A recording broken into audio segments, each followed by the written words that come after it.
नमस्ते दोस्तों, आप सभी को छठ पूजा की बहुत सारी शुभकामनाएं। छठ एक महापर्व है जो झारखंड, बिहार और पूर्व उत्तर प्रदेश में बहुत ही धूमधाम से उनके लोगों के द्वारा मनाया जाता है। ये पर्व देश विदेश में भी बहुत प्रसिद्ध हो रहा है। ये महापर्व 4 दिनों तक मनाया जाता है और ये बहुत ही कठिन पर्व है, लेकिन तभी लोग इसे बहुत ही प्रसन्नता के साथ मनाते हैं। तो आज के इस दिन पर मेरी बहन मुझसे छठ पूजा के बारे में 10 सवाल पूछेगी, जिसका मैं उत्तर करने का प्रयास करूंगा। प्रश्न 1। छठ या सूर्य षष्ठी व्रत में किन देवी देवताओं की पूजा की जाती है?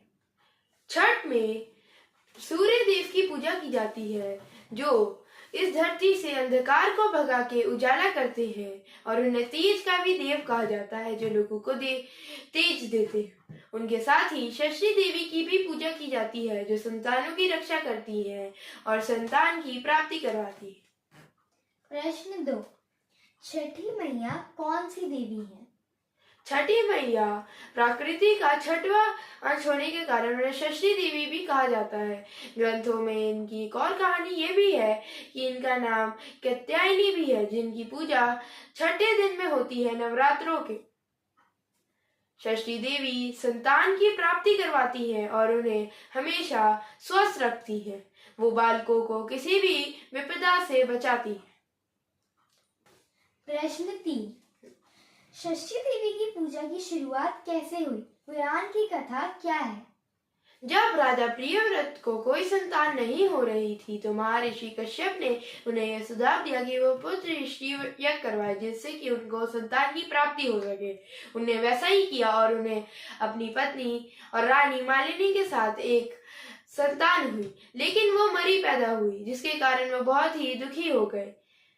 लेकिन तभी एक दिव्य देवी प्रकट हुई और उनने उस शिशु को जिंदा कर दिया, जिससे कि राजा बहुत ही खुश हुए और तब से उन्होंने षष्ठी देवी की पूजा करना शुरू कर दिया, जिसकी खुशी में हम छठ मनाते हैं।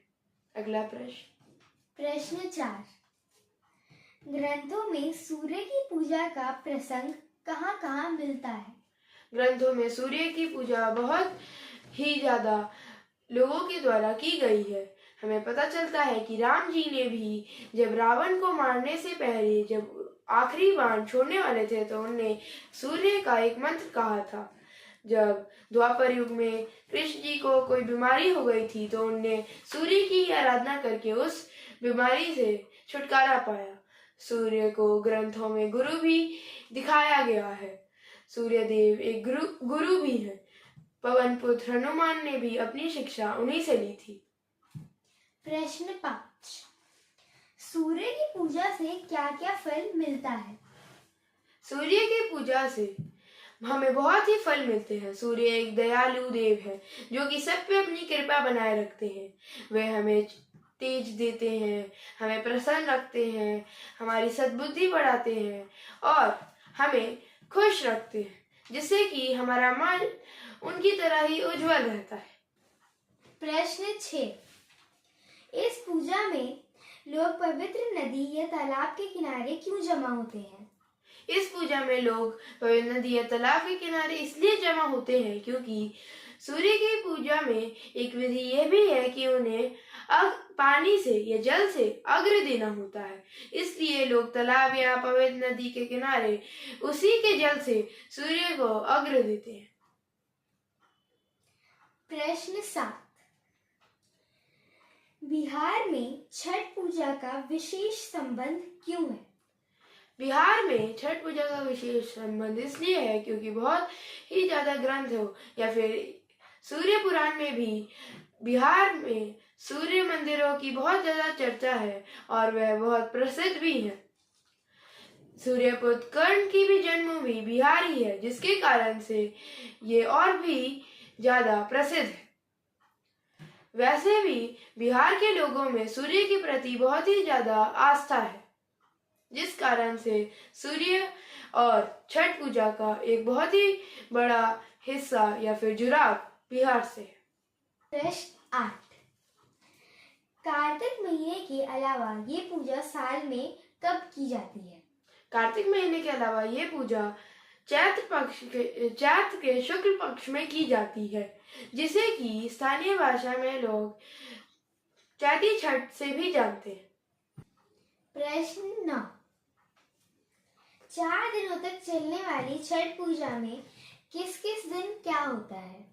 4 दिनों तक चलने वाली छठ पूजा की शुरुआत नहा खा से होती है। जिस दिन जो छठ कर रहा होता है वह सुबह जल्दी उठता है, पूजा पाठ करता है, सूर्य को जल देता है और उसके बाद शाम को दाल, चावल और लौकी की सब्जी का प्रसाद ग्रहण करता है, जिससे कि वह दिन खत्म हो जाता है। उसके बाद दूसरे दिन खरना होता है, उस दिन शाम को गुड़ या फिर गन्ने के रस की खीर बनती है और उसे रोटी के साथ खाया जाता है। फिर तीसरे दिन ढलते हुए सूरज को शाम में अर्घ दिया जाता है और फिर चौथे दिन पारण का दिन होता है। उस दिन सूर्योदय से पहले घाट पे पहुंच जाते हैं, छठी माई की पूजा करते हैं और सूर्य जैसे ही उगता है सूर्य की पूजा शुरू हो जाती है और उन्हें अर्घ देकर पारण कर लेते हैं और ऐसे ही छठ का त्योहार खत्म हो जाता है। प्रश्न 10। क्या इस पूजा में कोई सामाजिक संदेश भी छिपा हुआ है? हाँ, इस पूजा में एक सामाजिक संदेश भी है और वह संदेश है कि जैसे हम डूबते हुए सूरज की भी पूजा करते हैं और उगते हुए सूरज की, वैसे ही अगर कोई इंसान अपने लोएस्ट पॉइंट पे है या फिर वो बहुत ही ज्यादा सफर कर रहा है तो हमें उसके साथ भेदभाव ना करके उसका भी सपोर्ट करना चाहिए, क्योंकि अगर किसी चिंतित या परेशान इंसान को अगर सही सपोर्ट मिले और सही गाइडेंस मिले तो वह भी एक दिन उगते हुए सूरज की तरह उभर कर आएगा। तो ये एक बहुत ही अच्छा संदेश है जो छठ पूजा का त्योहार हमें देता है। उम्मीद करता हूँ आज का वीडियो आपको अच्छा लगा होगा और अगर अच्छा लगा तो हमारे वीडियो को लाइक करिए और हमारे चैनल को सब्सक्राइब करिए। हैप्पी छठ पूजा।